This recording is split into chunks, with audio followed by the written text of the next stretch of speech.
Hello बच्चों, let's read the question first.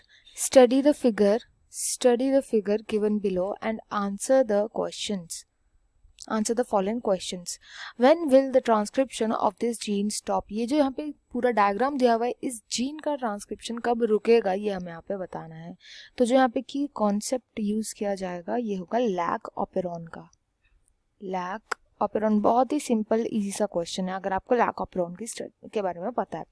Lack operon होता क्या है? सबसे पहले तो ऑपेरॉन देखते हैं. ऑपेरॉन होती है ऐसी यूनिट होती है जिसमें वेरियस जीन्स प्रेजेंट होते हैं एंड ये जीन्स रिलेटेड होते हैं समहाउ.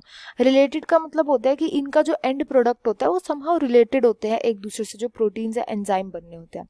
तो रिलेटेड जीन्स होते हैं, ये सब के सब एक यूनिट की तरह प्रेजेंट होते हैं एंड इन्हें एक प्रमोटर रीजन, ये कंट्रोल किए जाते हैं by promoter region, operator region and inducer को बोला जाता है ऑपेरॉन.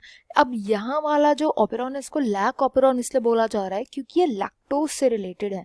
लैक्टोज से रिलेटेड कैसे है वो हम देखते हैं आगे.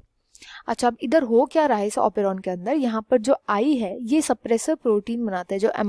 जो एमआरएनए है ये एक्स क्या बना रहा है? ये रिप्रेसर प्रोटीन बना रहा है. रिप्रेसर प्रोटीन बना रहा है.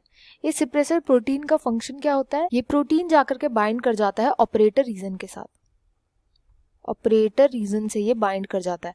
ऑपरेटर रीजन से जब ये बाइंड कर जाएगा तो क्या होगा? जब आरएनए पॉलीमरेज आएगा यहाँ पर चलते चलते तो वो इस रीजन पर यहाँ पर रुक जाएगा. उससे क्या होगा? जो यहाँ पे जीन्स है, जेड जीन, वाई जीन, ए जीन, इन तीनों का ट्रांसक्रिप्शन नहीं होगा. तो ट्रांसक्रिप्शन जो है वो रुक जाएगा.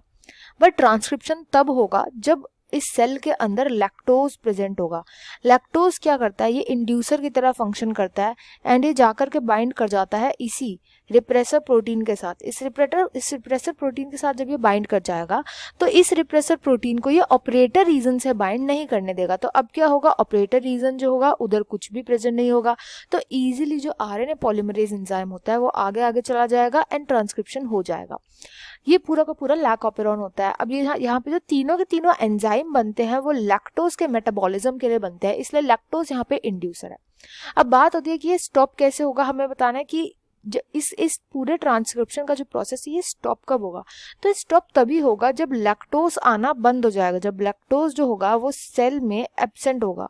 लैक्टोज जब सेल में एब्सेंट होगा उससे क्या होगा? कोई भी इंड्यूसर नहीं होगा. इंड्यूसर जब यहाँ पर एब्सेंट हो जाएगा तो जो रिप्रेसर प्रोटीन है वो क्या करेगा? जाकर के बाइंड कर जाएगा ऑपरेटर रीजन के साथ एंड देन आरएनए पॉलीमरेज आगे नहीं जा पाएगा, तो ट्रांसक्रिप्शन नहीं होगा. I hope you understood well. Best of luck and thank you.